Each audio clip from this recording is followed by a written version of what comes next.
प्रिय विद्यार्थियों, वीर विरमदेव राजकीय स्नातकोत्तर महाविद्यालय जालोर के यूट्यूब चैनल पर मैं आपका स्वागत करता हूं। आज हम बहमनी राज्य के उत्कर्ष एवं पतन के कारणों की विस्तार से व्याख्या करेंगे। 14वीं शताब्दी के पूर्वार्ध में दिल्ली सल्तनत अपने चरमोत्कर्ष पर थी, परंतु दूरवर्ती प्रदेशों पर ढीले पड़ते हुए नियंत्रण ने विघटनकारी एवं विकेंद्रीकरण की प्रवृत्तियों को जन्म दिया। विघटन की यह प्रक्रिया तो मोहम्मद बिन तुगलक के समय में ही प्रारंभ हो चुकी थी, परंतु तैमूर के आक्रमण ने इसकी गति को तीव्र कर दिया। तुगलक वंश के अंतिम शासक नासिरुद्दीन महमूद के समय तक दिल्ली सल्तनत सिमट कर बहुत छोटी रह गई। देश के विभिन्न भागों में बहुत सारे राज्यों ने सल्तनत से अलग होकर अपनी स्वतंत्र सत्ता की स्थापना कर ली। दक्षिण में भी अनेक राज्यों की स्थापना हुई, जिनमें बहमनी राज्य सर्वाधिक शक्तिशाली था। बहमनी राज्य की स्थापना मोहम्मद बिन तुगलक की मूर्खतापूर्ण नीति से परेशान होकर दक्षिण के कुछ अमीरों ने विद्रोह कर दिया तथा दौलताबाद के किले पर अधिकार करके अपने में से ही एक इस्माइल को नासिरुद्दीन के नाम से दक्षिण का शासक घोषित कर दिया। नासिरुद्दीन वृद्ध था, इसलिए उसने हसन के पक्ष में गद्दी त्याग दी। अमीरों के समर्थन से हसन 1347 ईस्वी में अब्बुल मुजफ्फर अलाउद्दीन बहमन शाह के नाम से गद्दी पर बैठा। उसकी उत्पत्ति के संबंध में विद्वानों की विभिन्न विचारधाराएं हैं। फरिश्ता उसे हसन गंग नामक एक ब्राह्मण का वंशज बताता है, परंतु वास्तव में वह ईरानी और वीर बहमन का वंशज था, जिसके नाम पर उसका वंश बहमनी कहलाया। बहमन शाह एक वीर था और उसने अनेक विजयें की। फिरोज तुगलक की आक्रमण न करने की नीति से भी उसकी विस्तार की आकांक्षाओं में वृद्धि हुई। उसने अपनी सीमाओं में पर्याप्त वृद्धि की एवं गुलबर्गा को अपनी राजधानी बनाकर इसका नाम अहसानाबाद रखा।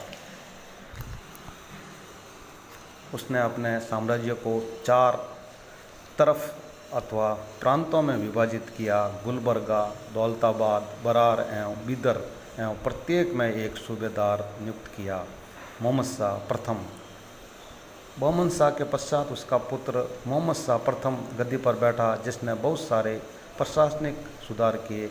उसी के समय में कृष्णा एवं तुंगभद्रा के बीच में सामरिक एवं खनिज पदार्थों की समृद्धि के दृष्टिकोण से महत्वपूर्ण क्षेत्र रायचूर दोआब के संबंध में विजयनगर एवं बहमनी राज्यों का संघर्ष प्रारंभ हुआ।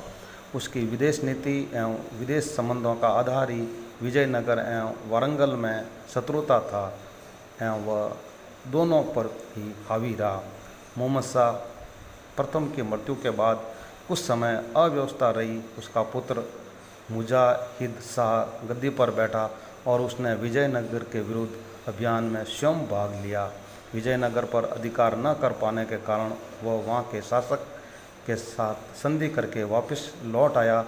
उसने एक निकट संबंधी दाऊद खां के षड्यंत्र के कारण उसे गद्दी से हाथ धोना पड़ा, परंतु दाऊद का भी गद्दी पर अधिकार अधिक समय तक न रह सका तथा अमीरों एवं सैनिक अधिकारियों ने अलाउद्दीन हसन बहमनी के पुत्र मोहम्मद शाह को गद्दी पर बैठाया। मोहम्मद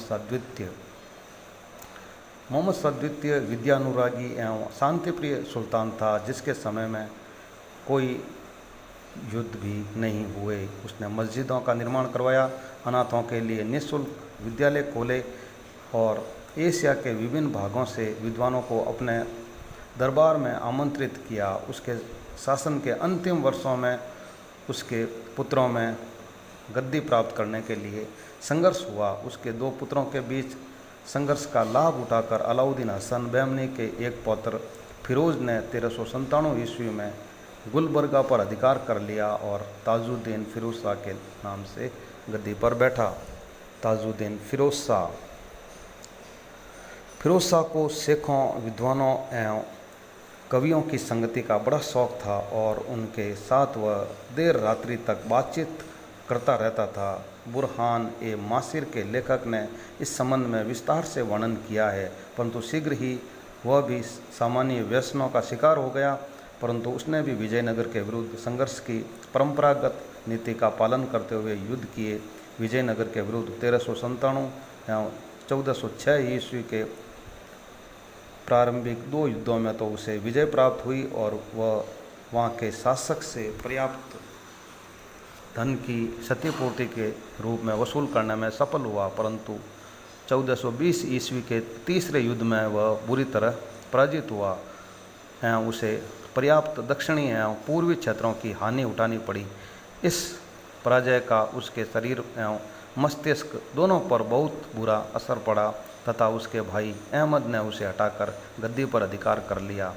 अहमद शाह फिरोज के बाद 1422 ईस्वी में उसका भाई अहमद शाह गद्दी पर बैठा। वह विजयनगर के विरुद्ध अत्यधिक सफल हुआ एवं बहुत अधिक मात्रा में युद्ध क्षतिपूर्ति भी वसूल की। उसने वारंगल के दुर्ग पर भी अधिकार किया एवं उसके शासक की हत्या करके वारंगल की स्वतंत्रता को समाप्त कर दिया।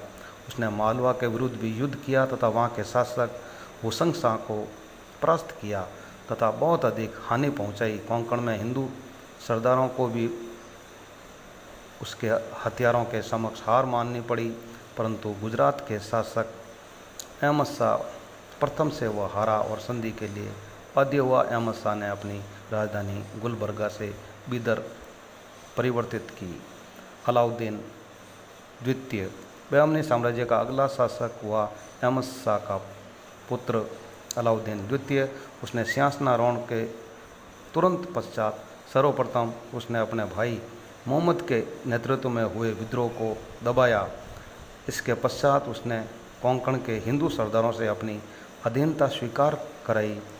संगमेश्वर का राजा अपनी सुंदर पुत्री का विवाह उससे करने के लिए तैयार हो गया, परंतु उसकी मुसलमान रानी मलिके जहाँ को यह बात पसंद नहीं आई। उसने अपने पिता खानदेश के राजा नासिर खां से अनुरोध करके बरार पर आक्रमण करवाया, परंतु वह परास्त हुआ। 1443 ईस्वी में उसने विजयनगर पर भी आक्रमण किया तथा वहाँ के शासक को परास्त कर उससे वार्षिक कर देने की शर्त स्वीकार कराई। हुमायूं अलाउद्दीन के बाद उसका पुत्र हुमायूं गद्दी पर बैठा, जो अपनी क्रूरता के कारण जालिम अथवा अत्याचारी के नाम से जाना जाता है। कुछ विद्वानों का विचार है कि उसके अत्याचारों से तंग आकर उसके कुछ सेवकों ने उसकी हत्या उस समय कर दी जब वह नशे में था। उसकी मृत्यु से सबने चैन की सांस ली। निजाम शाह हुमायूं की मृत्यु के पश्चात उसका अल्पवयस्क पुत्र गद्दी पर बैठा, जिसकी माता मखदूम ए जहां उसकी संरक्षिका बनी। बहमनी राज्य की अव्यवस्था का लाभ उठाकर उड़ीसा और तेलंगाना ने उन पर आक्रमण कर दिया, परंतु परास्त हुए। दूसरा खतरा मालवा के शासक महमूद खिलजी प्रथम से उत्पन्न हुआ, जिसने बहमनी राज्य पर आक्रमण करके बीदर को घेर लिया। गुजरात के सुल्तान महमूद बेगड़ा की सहायता से ही बहमनी राज्य बच सका।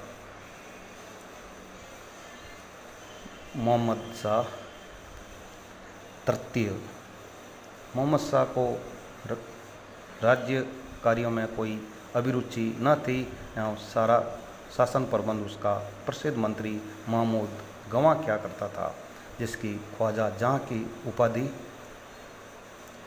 मिली हुई थी। उसके द्वारा बहमनी राज्य को दी गई सेवाओं ने राज्य के वैभव एवं सीमाओं में अत्यधिक वृद्धि की। महमूद गवां ने बहुत सारे सैनिक अभियान किए और महत्वपूर्ण विजय प्राप्त की। 1469 ईस्वी में महमूद गवां ने कोंकण के हिंदू राजा को परास्त किया एवं बहुत सारे किले जीते, जिससे आतंकित होकर वहाँ का शासक संगमेश्वर खेलना का किला भी समर्पित कर देने के लिए बाध्य हुआ। बुरहाने मासिर में वर्णन मिलता है कि उसने बहुत सारे किले, नगर, अतुलित संपदा, हाथी, घोड़े आदि अपने अधिकार में कर लिए।